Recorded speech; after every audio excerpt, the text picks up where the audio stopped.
Tao lang nagkakamali.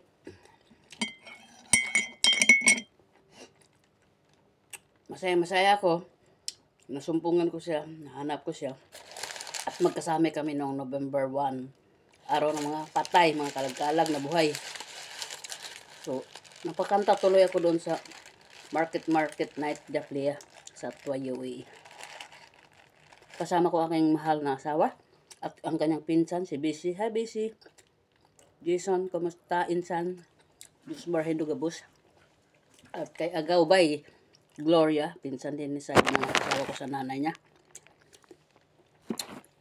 Yung mga bumabatikos, yung nag-PPM sa akin, na bakit mo binalikan yung asawa mo, na inuputar ka na sa ulo, wala na kayo doon.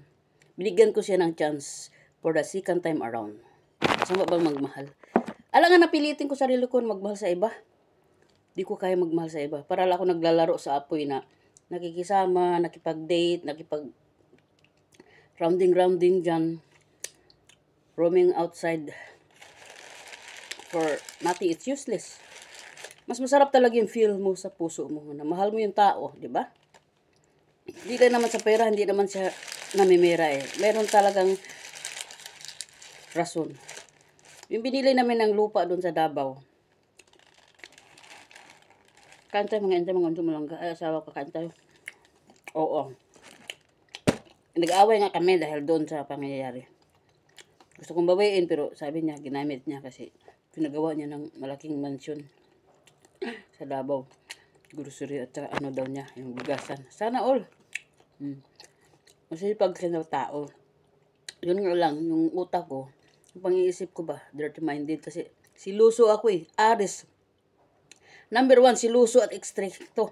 Kahit sa pamilya ko, sa ate ko, sa mga anak ko, mga pamangkin, mga apo, mga agaw, insan. Pag ayaw ko, wag mong gawin. You know my do's and don'ts. Alam mo, ang ayaw at gusto ko, di ba? Kaya wag mong gawin, wag mo akong suwayin dahil gago ito pag ginago mo. Tarantado, ibubulid talaga ko kayo lahat. Totoo yan. Mark my word, hook by hook. Kaya, ang aris na pinanganak, wag mong babanggain. Dahil, oo, mapagmahal ako, ma-effort, mapagbigay, malalahanin. Pero wag kang umabuso. Once pag inabuso mo si Waway, naglalaway pag nakakita ng kaaway. Ako, di kita tatantanan, kasama pa, dami pang madadamay. Sabihin na wag mo idamay sila. Ay, kasali yun pag mag-aparta-aparta, aawat-awat, naku, baka mabaril ko pa. Wag kang umawat, babae at lalaki, bata matanda, wag mong awatin. Buhay mag-asawa, away mag-asawa. Wag mong aawatin kahit sino. Wag kayo mag-away. Wag yan pare, wag yan bay. Wag, putang. Wag. Kayaan mo kami. Kung hindi lang naipit kamay ko doon sa plot number 203, naku, si Dali. Ilaka na engkanto na yun. Dit sinyawa. Naku, mangga lang kayo sa akin. Di pa ako nakamove on, kaya tumigil kayo dyan. Tapos mag-chat para sa akin sa TikTok, manghihingi ng pera. Ano ako, bangko? I'm not a bank. Para sasabihin mo ang lahat kung ano ginawa ni Janet ng asawa ko. Alam ko na yun. Nasa utak ko na, kaya no one, walang iba to distract kundi ako lang. No one to play my roles, just me. Kaya mangga lang kayo mga impact ko, kaya mga binukula. Hi, busy. Insan Jason.